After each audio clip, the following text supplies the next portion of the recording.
यज्ञ नहीं करने देते। विश्वामित्र को लगा कि भगवान का तो अवतार हो ही चुका है, तो क्यों ना अब उन्हीं को बुलाया जाए यज्ञ रक्षा के लिए। तो विश्वामित्र पहुंचे हैं महाराज दशरथ के पास में। दशरथ को पता चला कि विश्वामित्र आए, बड़ा स्वागत सत्कार किया। थोड़ा शांत हो जाए आप लोग, क्योंकि आज थोड़ा समय अधिक विलंब हो रहा है। कारण उसका ये है कि आज कथाएं जन्म की कथाओं में है, थोड़ा हो सकता थोड़ा विलंब भी हो जाए, लेकिन प्रयास करेंगे कि आप लोगों को संक्षिप्त रूप में ही राम कथा और बस कृष्ण जन्म तक पहुंचाकर कथा को ही विराम करेंगे। आपका भी समय देखना और हमें और सब लोगों को भी देखना है। तो श्री सुखदेव जी कहते हैं कि राजन, विश्वामित्र आए, महाराज दशरथ को जिस समय पता चला बड़ा स्वागत किया। क्या दे दें आपको, हमारा घर पावन हो गया, कुल पावन हो गया, सब कुछ पावन हो गया, आपको राज्य दे दें, धन दे दें, सेना दे दें, क्या दे दें बताइए। विश्वामित्र ने कहा राजन हमें कुछ नहीं चाहिए, हम जो मांगने आए वो हम मांग रहे हैं अनुज समेत देव रघुनाथा। अगर देना है तो हमें आप राम और लक्ष्मण दे दो, क्योंकि जो निश्चर हैं वो हमें यज्ञ नहीं करने देते हैं, इसलिए हमें राम और लक्ष्मण दे दो। दशरथ को लगा हमारे राम को ले जाएंगे तो हमारे प्राण चले जाएंगे। वशिष्ठ ने समझाया, राम लक्ष्मण को विश्वामित्र जी के साथ भेज दिया। जिसमें वन में जाकर पहुंचे, ताड़का सामने से आ गई। भगवान ने ताड़का का उद्धार किया, मारीच और सुबाहु का भगवान ने उद्धार किया, यज्ञ की रक्षा करी। यज्ञ रक्षा करने के उपरांत भगवान विश्वामित्र के उसी आश्रम में सुख प्रदान कर रहे हैं। समय बीता, इधर एक यज्ञ और होने जा रहा है मिथिला में, जिसका नाम है धनुष यज्ञ। वहां से भी निमंत्रण आया है। विश्वामित्र राम और लक्ष्मण को लेकर जा रहे हैं जनकपुर की ओर। रास्ते में गंगा जी का बड़ा सुंदर दर्शन किया, गौतम की नारी अहिल्या का भगवान ने उद्धार किया और भगवान आगे पहुंचे हैं। जिस समय जनकपुर में जाकर भगवान पहुंचे, बड़ा सुंदर भगवान को वहां पर सत्कार किया गया। जनक ने जिस समय भगवान राम का दर्शन किया तो जो विदेह हैं वो भगवान को देखकर स्वयं विदेह हो गए। भगवान का ऐसा सुंदर रूप दर्शन करके जनक उनको देखते ही रह गए। पूछा ये कौन है? विश्वामित्र ने परिचय बताया, ये दोनों दशरथ के ही पुत्र हैं और हमारी यज्ञ रक्षा के लिए उन्हें यहाँ भेजा गया है। इधर रात्रि बीती, सुबेरे भगवान गुरु जी के लिए पुष्प लेने गए, वहीं पर मैया जानकी से भेंट भी हुई है। बड़ा सुंदर एक संत हुए जनक मिथिला के ही, जिन्होंने बड़ी सुंदर एक रचना गाई है।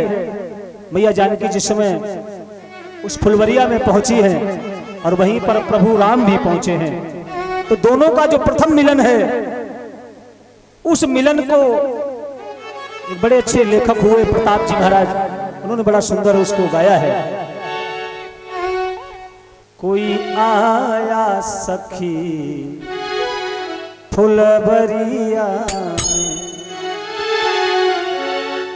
कि जैसे जादू है उनकी नजरिया में, कि जैसे जादू है उनकी नजरिया में। कोई आया सखी फुलवरिया, कोई आया सखी फुलवरिया, कोई आया सखी फुलवरिया, कोई आया सखी फुलवरिया।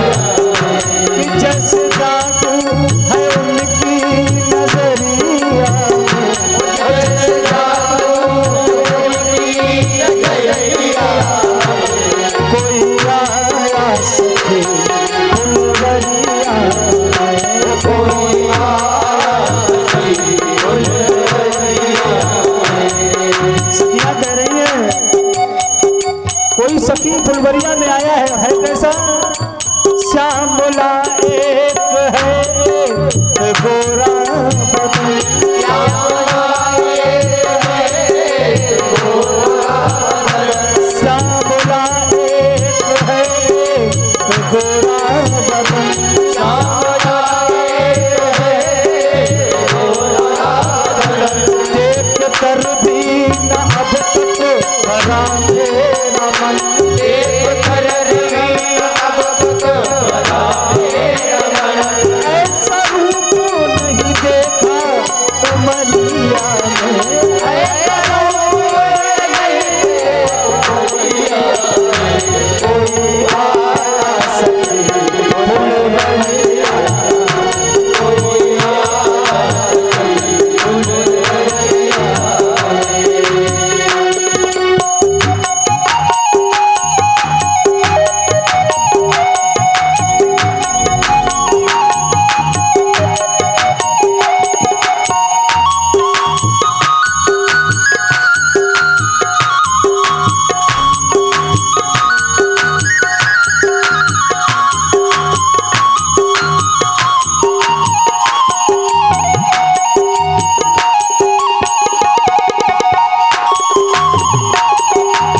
फुलवरिया।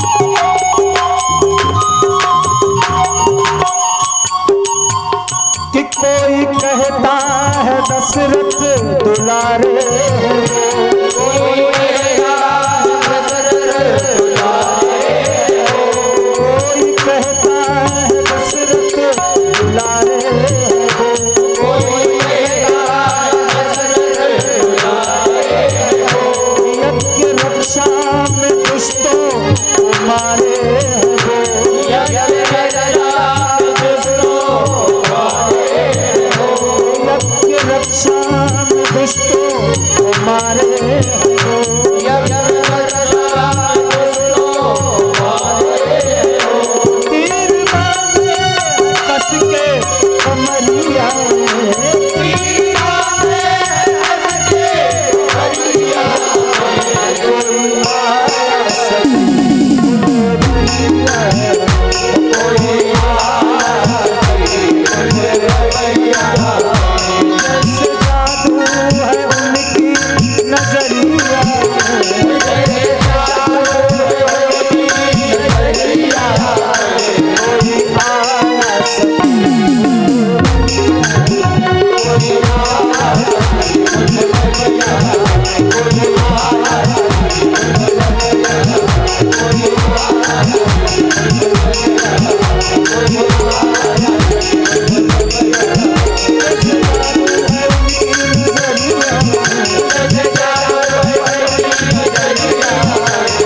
आया सखी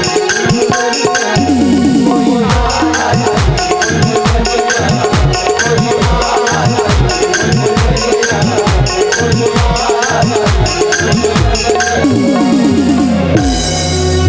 कि तीर बांधे है कस के कमरिया में, कोई आया सखी। सखियों ने बताया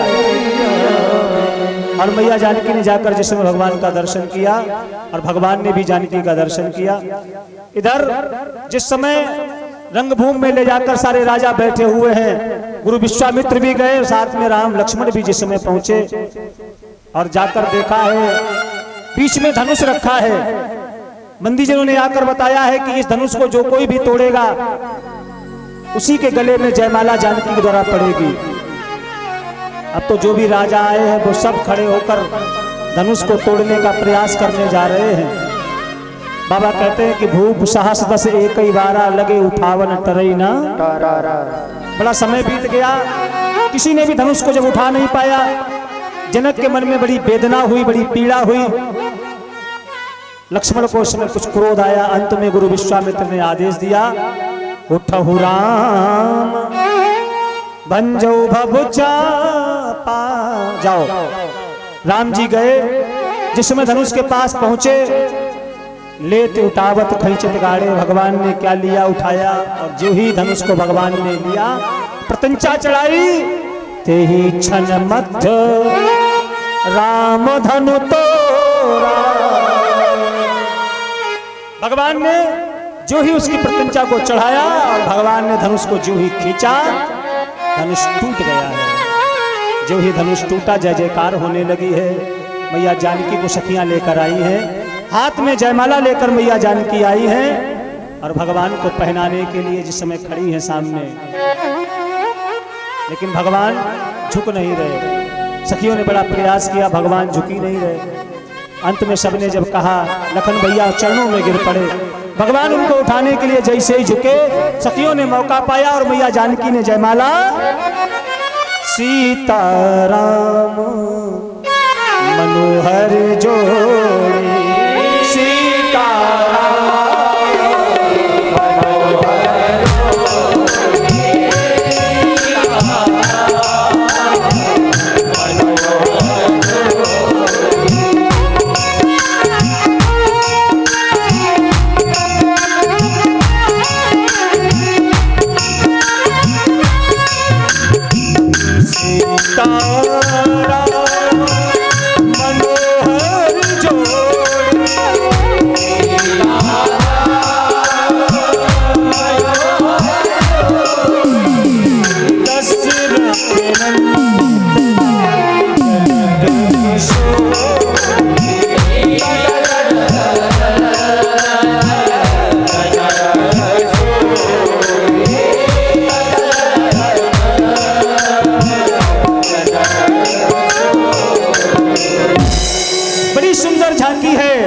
मैया ने जो ही जयमाला पहनाई, सारे देवता पुष्प वर्षा करने लगे, जय जयकार होने लगी। ओ सीताराम सरकार की जय। बड़ा सुंदर। अब तो पाती भेजी गई जिसमें अयोध्या में समाचार पहुंचा है। कुमारों को साथ में लेकर, बारात को लेकर महाराज दशरथ आए हैं। समय देखा, अनुकूल समय देखकर चारों कुमारों का एक ही लग्न में और एक ही मंडप में 4 वेदियां बनाई गई और एक साथ में ही चारों कुमारों का विवाह संपन्न हुआ है। बड़ा सुंदर चारों कुमारों का विवाह हो रहा है और मैया जानकी की भावरें पड़ने लगी हैं और बड़ी सुंदर भावरें पड़ रही हैं। गठबंधन हो रहा है। राम कथा बड़ी मीठी है, लेकिन क्या करें, समय का भी अभाव है। कथाओं का समय, राम कथा बड़ी, मैंने पहले ही से निवेदन किया, 1.5 अध्याय में मात्र है, इसलिए हम चाह कर भी उसमें ज्यादा प्रवेश नहीं कर सकते हैं। प्रवेश करेंगे तो समय अत्यधिक बढ़ेगा। इसलिए राम कथा विशेष रूप से राम कथा ही है। जब कभी राम कथा विशेष रूप से हो तब सुनिएगा राम कथा को। भगवान का बड़ा सुंदर विवाह हुआ, चारों कुमारों का विवाह हुआ। विदाई का समय आया, महाराज जनक बड़े भावुक हैं। बड़ा सा दहेज किया गया, बड़ी साज सामान दी गई, हाथी घोड़े दास दासियां दी। दशरथ महाराज लेकर जिस समय आए, रानियों को उपदेश दिया, पर लड़कनी बधू घरे आई, राखियो नैन पलक की नाई। बड़ा सुंदर उपदेश दिया। इधर समय बीत रहा, महाराज दशरथ ने विचार किया अब राम को राज्याभिषेक कर देना चाहिए, युवराज बनाना चाहिए। देवताओं के मन में ये बात आ गई, अगर कहीं राम युवराज बन गए तो फिर जिस कार्य के लिए प्रभु आए हैं वो कार्य नहीं हो पाएगा। देवताओं ने जाकर मैया सरस्वती से प्रार्थना करी और मैया सरस्वती ने जाकर मंथरा की बुद्धि को फेर दिया और मंथरा ने जाकर कैकेयी को समझाया और कैकेयी ने वरदान में वरदान मांगा है भगवान राम को 14 वर्ष का वनवास और भरत को राज्य गद्दी मांगी है। दशरथ बड़े परेशान हो गए, अचेत होकर गिर पड़े। राम को बुलाया गया। प्रभु राम ने समझाया, पिताजी आप हमें सिर्फ अयोध्या का राजा बनाना चाहते हैं, लेकिन मैया तो हमें सारे वन का राजा बनाना चाहती है। समझाकर सुमंत को बुलाया गया। राम जी रथ पर सवार हुए, साथ में भरत भी, साथ में लखन भी चल दिए, मैया जानकी भी साथ में चल दी। सुमंत से कहा गया सिर्फ वन दिखाकर लाना है। भगवान ने सुमंत को समझाकर वापस कर दिया। राम राम कही राम कही राम राम कही राम, तनु परिहर रघुबर बिरह राव गयो। भगवान राम का बिरह महाराज दशरथ समझ नहीं पाए, सह नहीं पाए और अंत में राम के ही वियोग में अपने प्राणों को छोड़ दिया। इधर राम जी पहुंचे हैं, केवट से जाकर नाव मांगी, निषाद राजगृह से मित्रता करी है।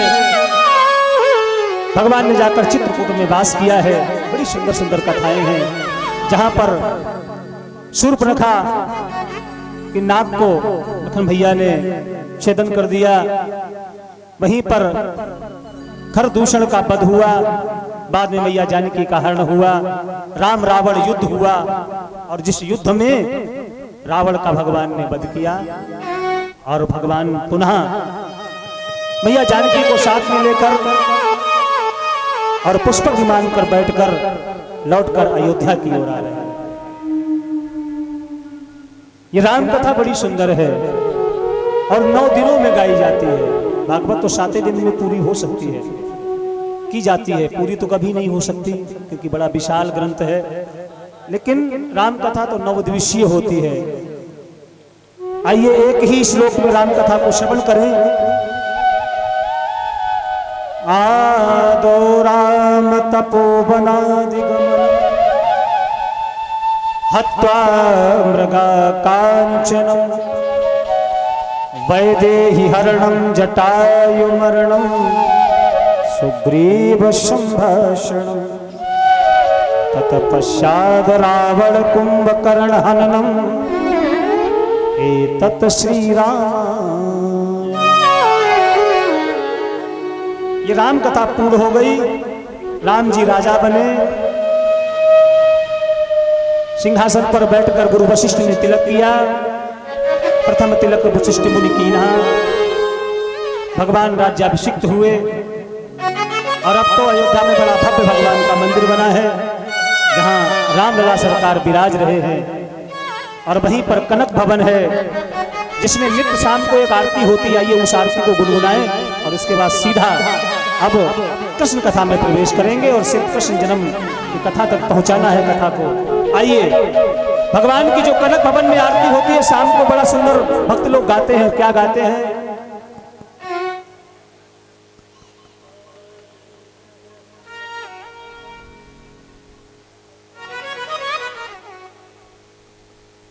आइए बड़े भाव से गाएंगे।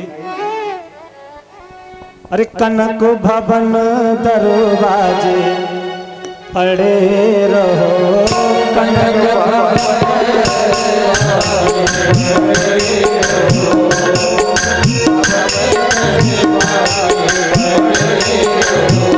कनक भवन दरवाजे पड़े रहो,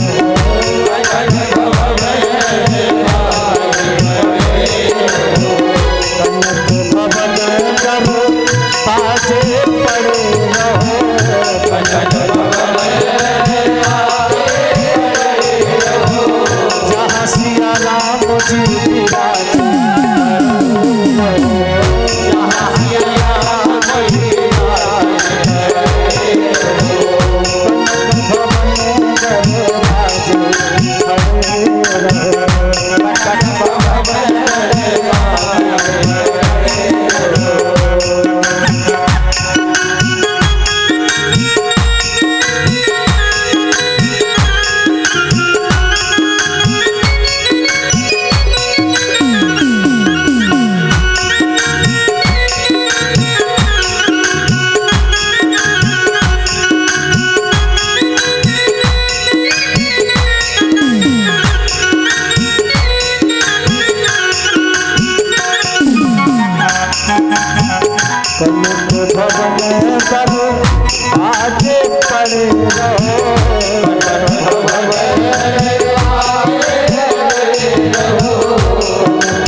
जहाँ सिया राम जी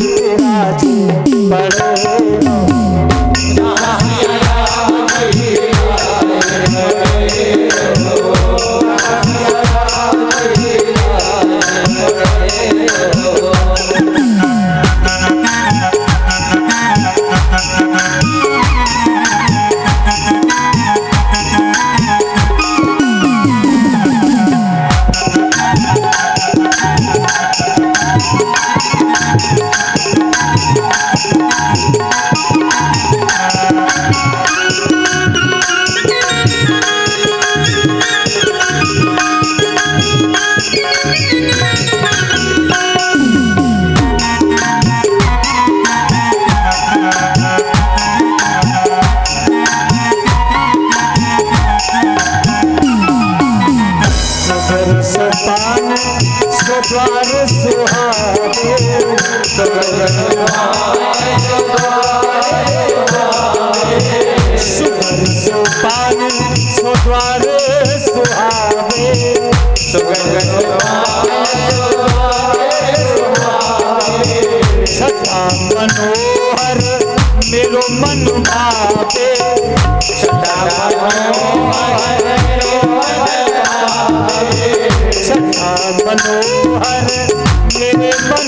पावे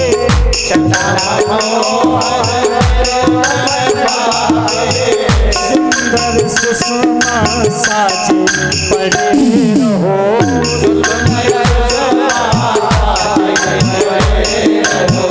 कनक भवन दरवाजे पड़े रहो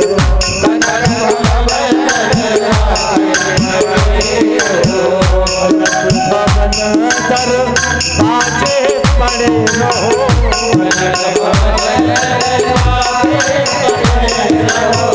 जहाँ सिया राम जी विराजे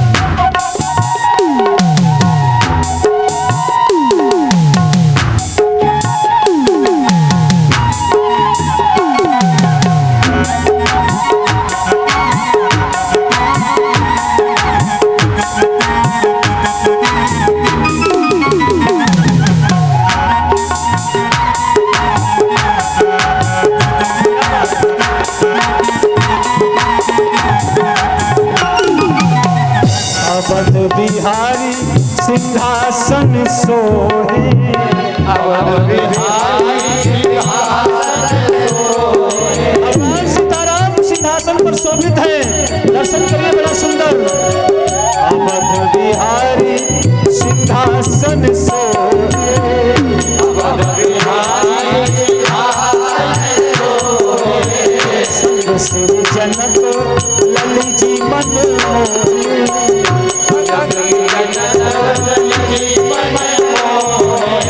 संग सिर जनक लली मन मोहे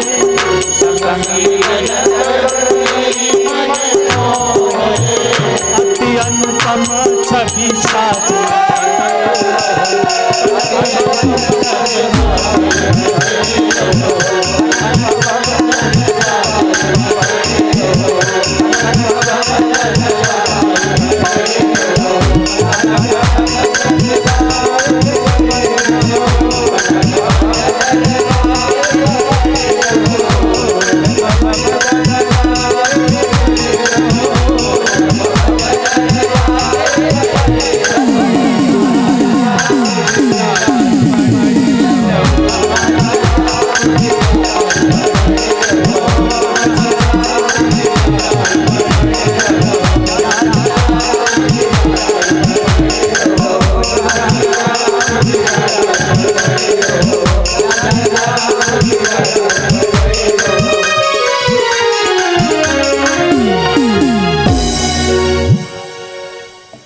कनक भवन दरवाजे पड़े रहो जहाँ सिया राम जी विराजे पड़े रहो। एक बार पूरे भाव से उद्घोष करना है।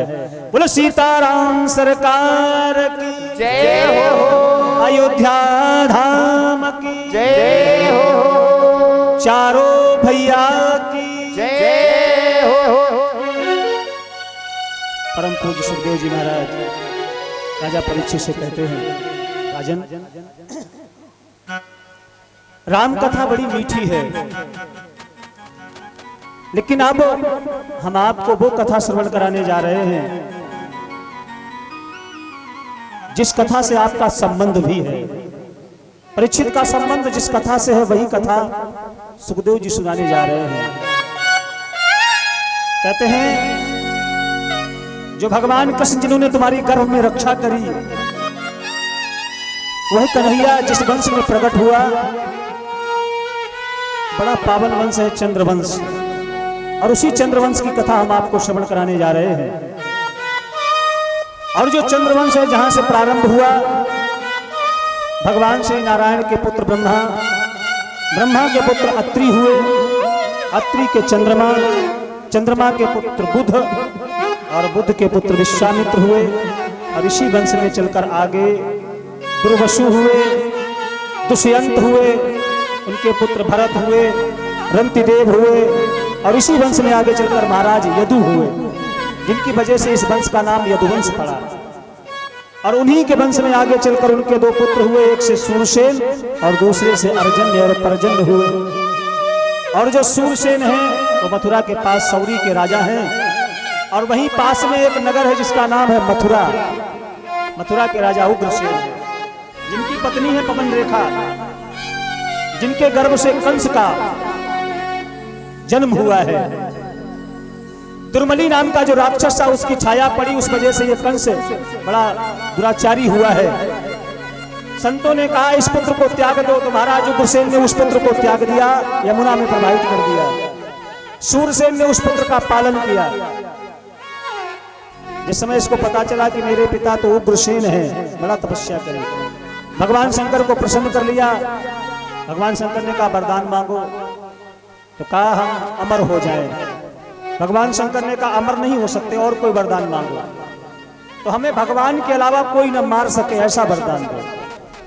तो भगवान शंकर ने धनुष दे दिया, ले जाओ, इस धनुष को जो भी तोड़ेगा